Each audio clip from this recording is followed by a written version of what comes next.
Okay, here's a look at the emini S&P for Wednesday, July the 27th, 2011. At emini Day Trader, we like to use the market profiles, and that's what we're looking at right now. And we do that to get a better sense of the condition of the market. This profile here is what occurred today. This is its corresponding volume profile.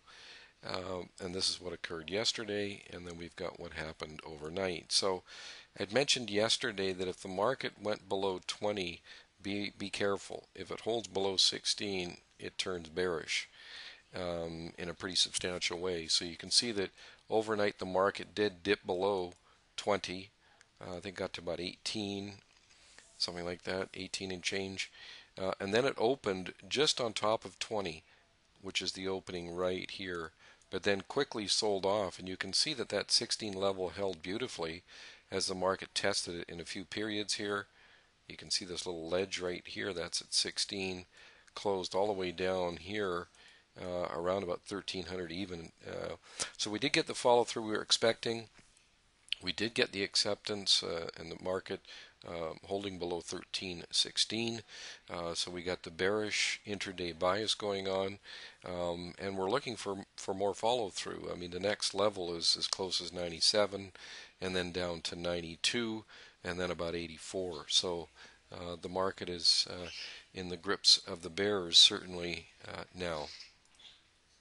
Here's the market profiles from the regular trading hours only, and we also use them in our analysis.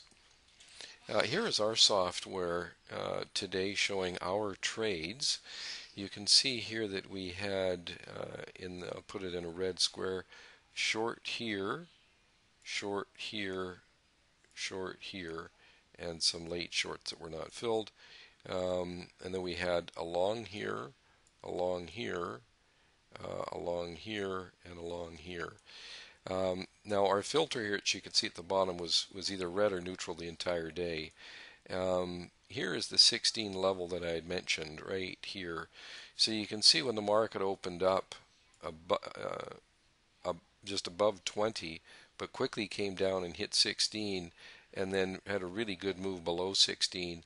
This was the key area here that we were monitoring to see if the market could then bounce up to what would now become resistance, which was just previously good support at 1316, and then the market basically fell off for the rest of the day.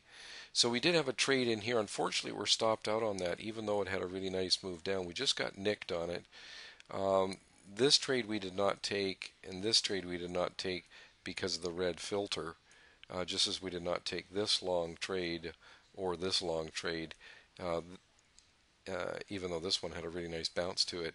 I'm sorry, I missed the other long trade that was actually shown right here. Another trade, even though it was in the neutral, we were not really up against a barrier to speak of. Although we were looking, the next test down was around 1302, but obviously not wanting to get long in this kind of environment. So anyway, we had these short trades here. Unfortunately, we didn't get filled on them, just missed us by a tick.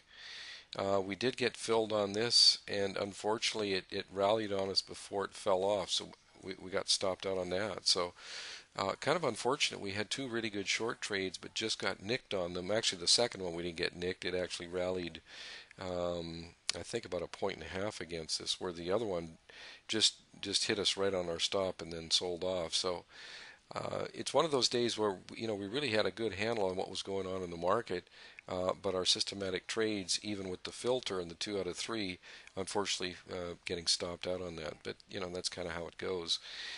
A lot of our traders, or we should say a few of them we heard from, really got a nice short in right in here, and did very, very well on that trade, because that's up around 16 and the market closed down at 98.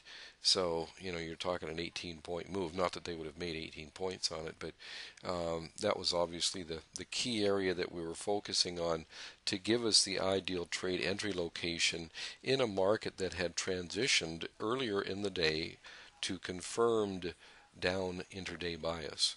So these are some of the tools that we're looking at to help us make our trades, and they do tend to work well. Although today, even though we had a really good feel for the market and what it was doing, unless we were utilizing that within the trades themselves and being a little bit more discretionary, we would have got stopped out like I just showed you here as far as the actual trades that were set up and triggered. So we're looking at some more follow through, and as I said, 97 and then 92 these are the next two levels down, and then maybe 84. Still going to use 16 as resistance, and quite possibly 08 as well. It looks like 08 is going to be a good resistance area too. So some of the areas that we're looking at going into tomorrow. Any questions or comments, just get a hold of us at info@eminidaytrader.com. Otherwise, that'll be it for today. So thanks for watching the video, and we'll see you again tomorrow.